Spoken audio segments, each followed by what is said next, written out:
Greetings and welcome to our ongoing program entitled Point 28, brought to you by Adventist World Radio. Today, we look at the church. What role is the church playing? Stay tuned. God bless you. Let us pray. Heavenly Father in heaven, thank you, Father, for yet again this virtual gathering. Be with us, Father. Speak to us, we pray. In Jesus' name, amen.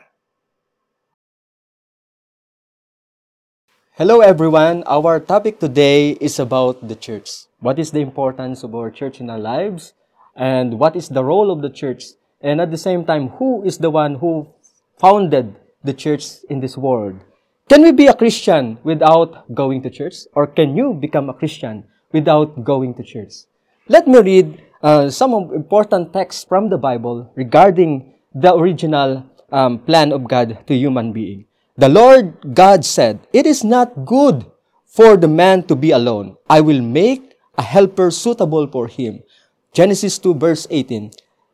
God said that it is not good for a man to be alone. So we are created as a social being. And also, in Genesis chapter 6 verse 18 said, "But I will establish my covenant with you, and you will enter the ark, This is the story of Noah.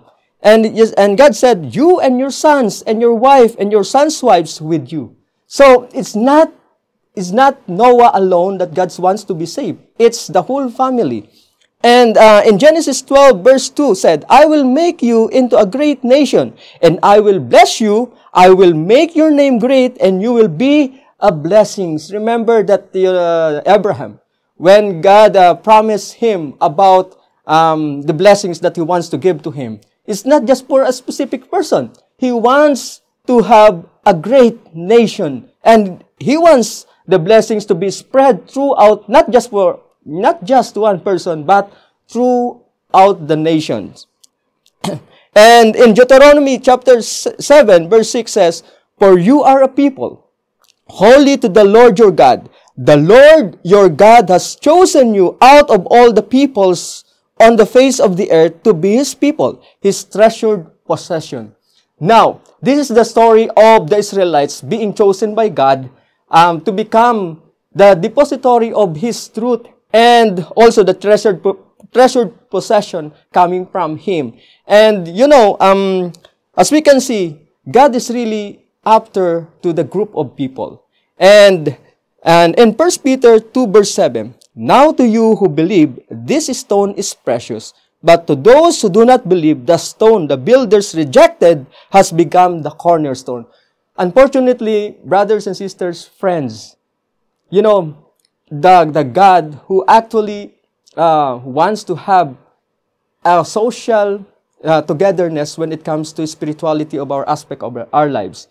When He came, when God sent Him in this world, the problem with the people of Israel, they rejected Him. According to the Bible, 1 Peter 2:17, the stone of the builders rejected has become the cornerstone. And who is the cornerstone? Jesus Christ.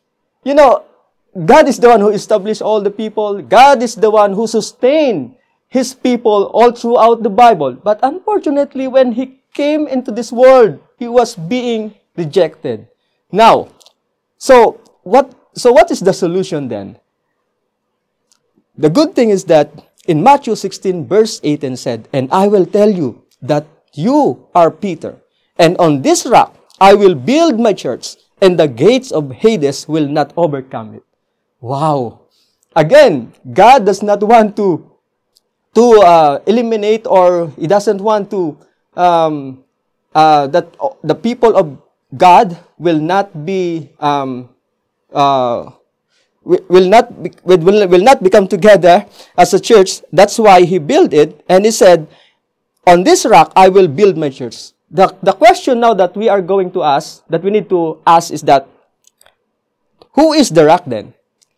In Psalms 18 verse 2, the Lord is my rock, my fortress, and my deliverer. My God is my rock, in whom I take refuge, my shield and the horn of my salvation, my stronghold.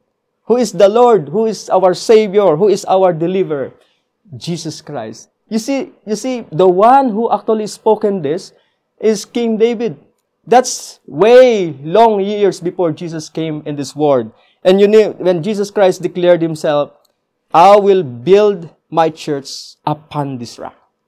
Wow, that is a very interesting story in the Bible. Then let's now define what is church then. Church comes from the Greek word ekklesia, which means an assembly of people.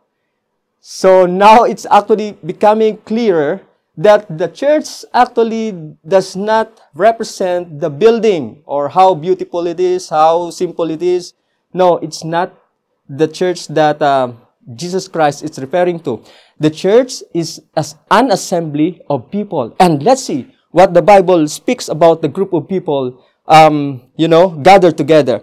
For where two or three are gathered in my name, there am I among them.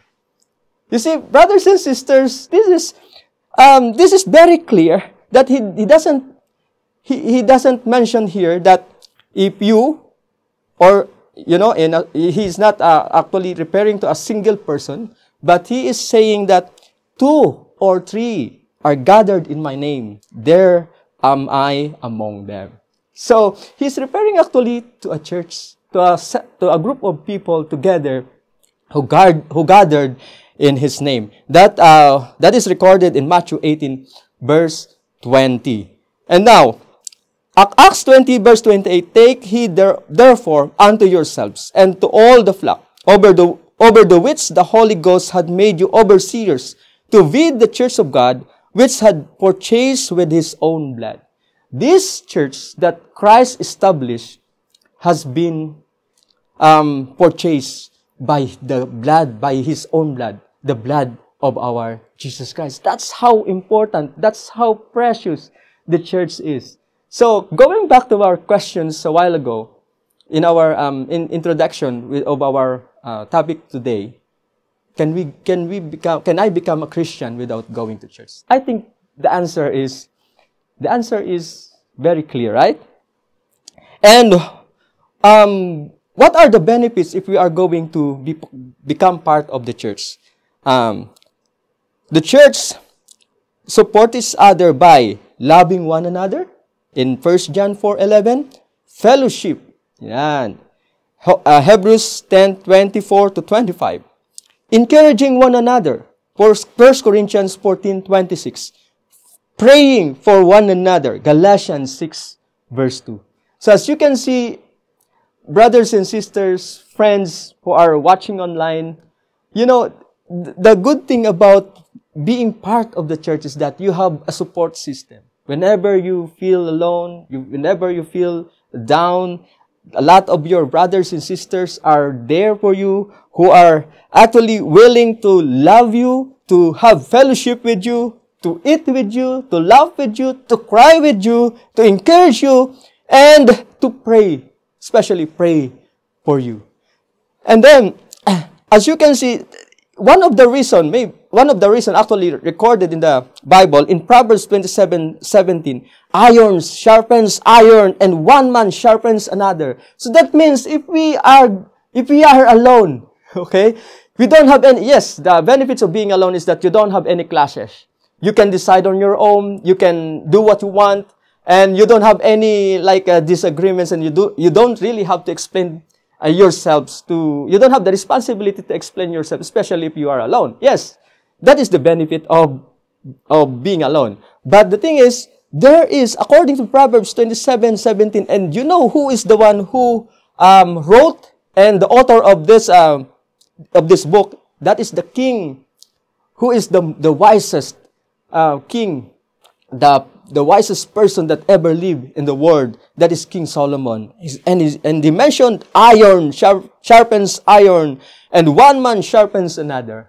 So it's like saying, during the clashes, yes, because inside the church there are a lot of people, different cultures. We raised from the different families, and we are not the same, in a sense that although we are all human beings, but we are totally different.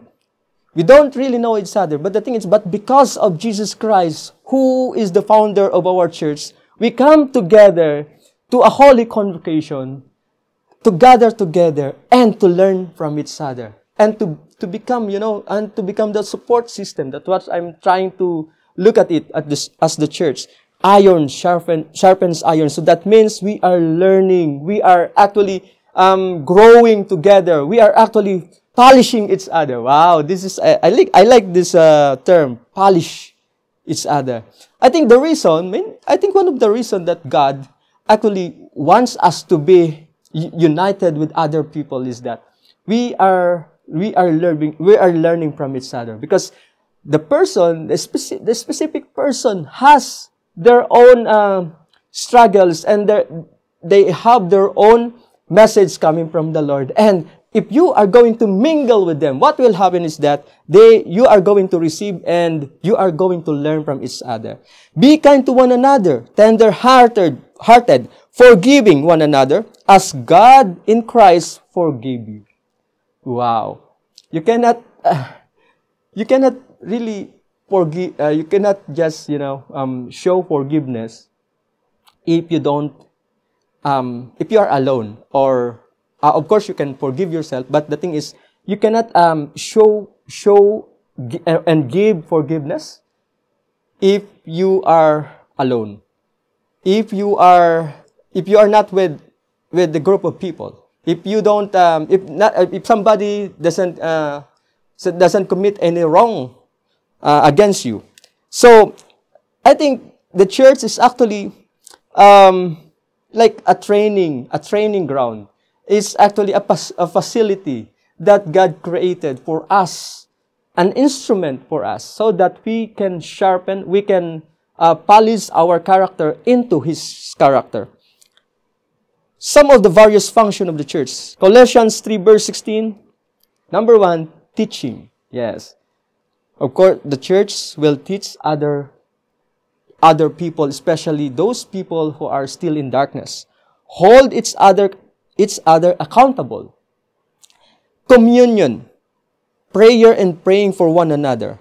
And lastly, evangelism. And I think this is more on the outreach. The church should not be enjoying all the blessings and benefits within themselves. They should be going out. Their activity must be, their function must be going out and reaching other people so that they will be able to understand the love and they will accept Jesus Christ as their personal Savior and to be a sharer of the salvation that God has offered to everyone.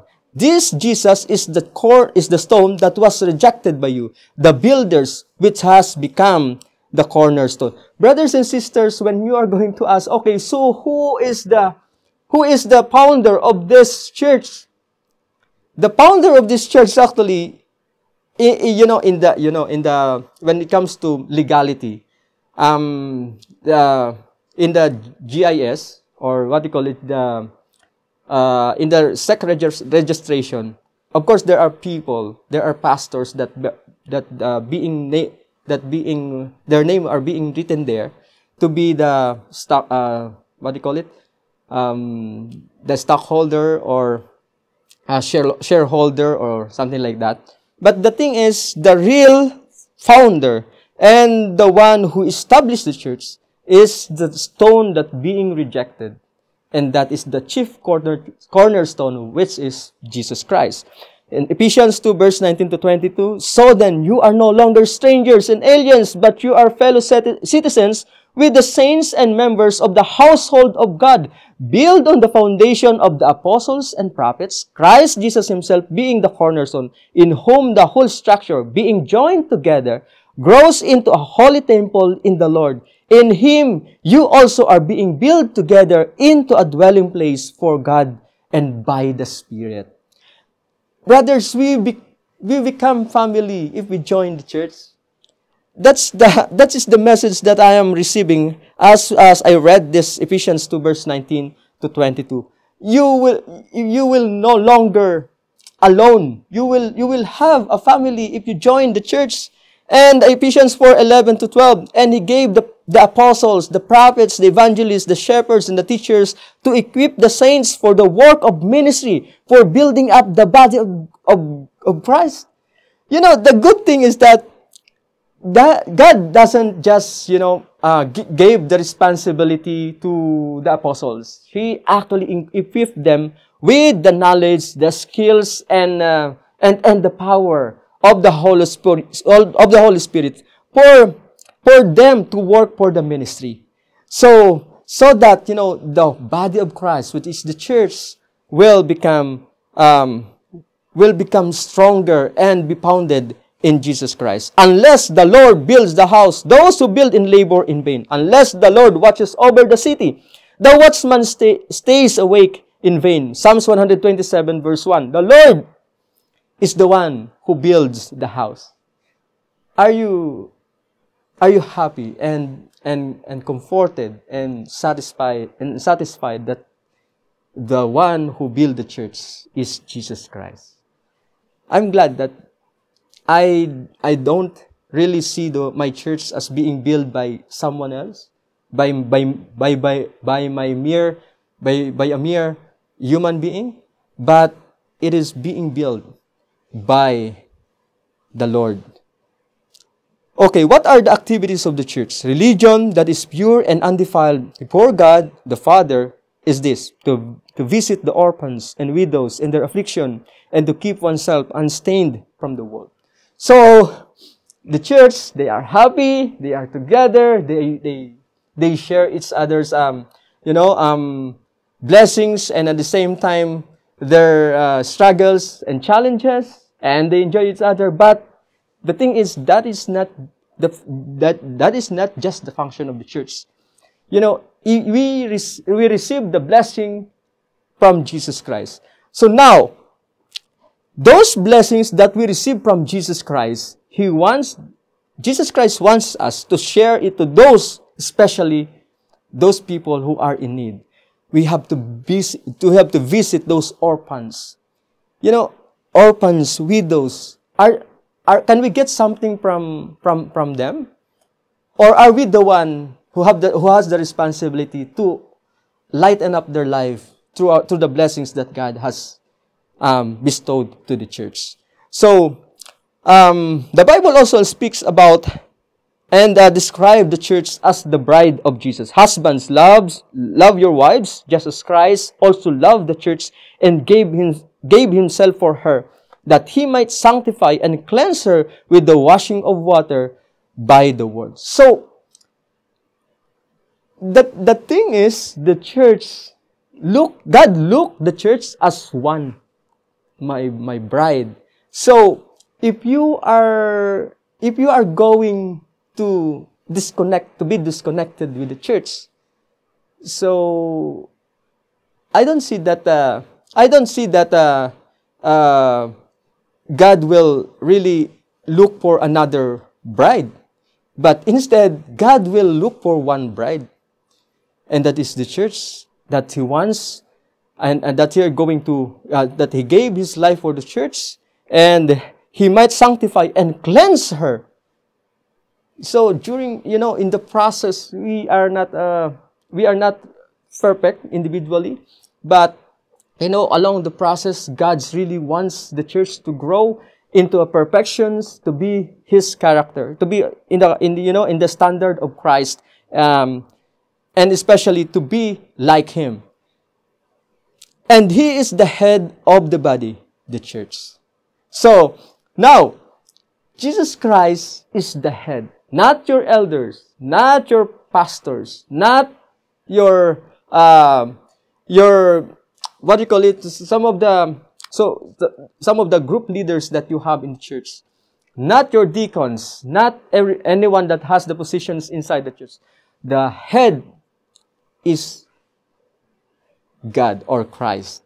I feel relieved whenever I found out that Jesus Christ is the one who is actually the head of our church. Because in this kind of concept, that means when whatever happens, the church will continue. The church will go on because of one reason.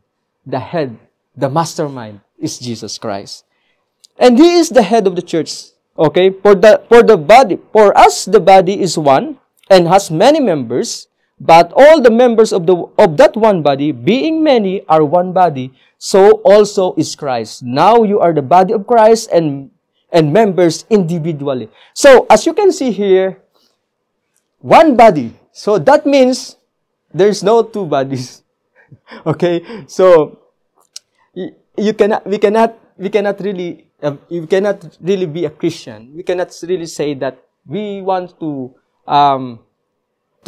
accept Jesus Christ as our personal Savior without, joining the group of people that has the same beliefs, and that is the church. So, brothers and sisters, the message here is very clear. But all the members of that body, being many, are one body. So also is Christ. So that's the reason why you should be the member of the church.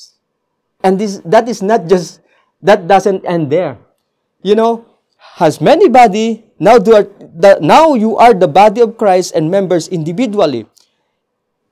And also it mentioned here that the members has many members, has many different parts of the body, right? So the thing is, this is the very interesting here, brothers and sisters. if you are being part of the body, you have a special function. You have a special role inside the body of Christ.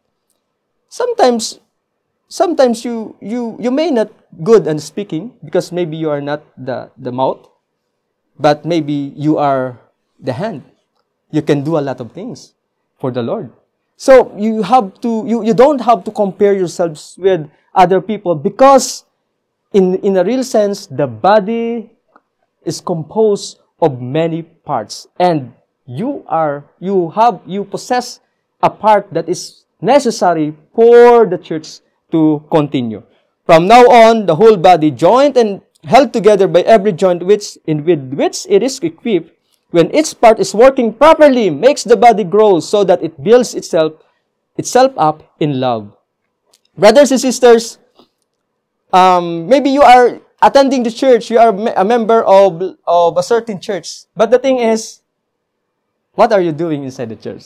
Are you just going to church and attending Sabbath services, and then suddenly after the service you will just go, and you don't have any responsibility at all, and you are not even you are not mingling with other church members? But the thing is, here is very clear. You have a part to do inside the church.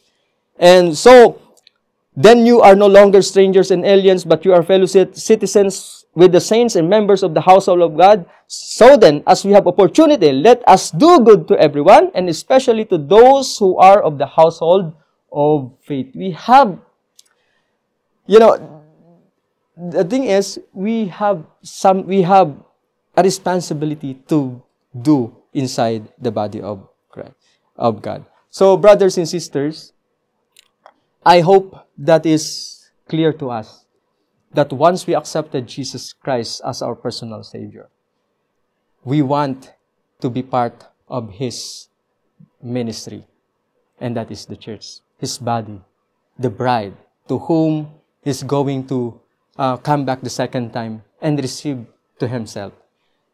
And point 12 of our point 28 series, this topic is the church. For me, of all the things that I've mentioned, there is one statement that really, for me, this is my take home today. Church, the church of God, God's agency to save sinners. The church is God's agency to save sinners. Brothers and sisters, do you want to be part of the ministry? Or do you want to become part of the body of Christ? Do you want to know the role that God has given you? Do you want to function as the role, as the part that God has made you? I hope and I pray that you enjoy the togetherness, the communion, the fellowship, and the mission. Let us embrace the mission of the church to spread the love of Jesus, not just in our family, not just in our church, not just in a certain city, but our goal and our mission is to preach the gospel and to share the love throughout the world, and then the end will come. The question that I'm going to ask today is that, are you willing to become the part of Christ's family? I hope that your answer is yes. Try to reach us, make some comments, chat with us, and we are willing to reply to you and assist you in your journey of knowing our Savior, Jesus Christ. Let us pray. Dear Heavenly Father, thank you for the opportunity that you founded the church here on earth, so that we have the group of people who can work with us, and we are going to learn from them, from each other, and we are going to do the task that you have assigned us to do.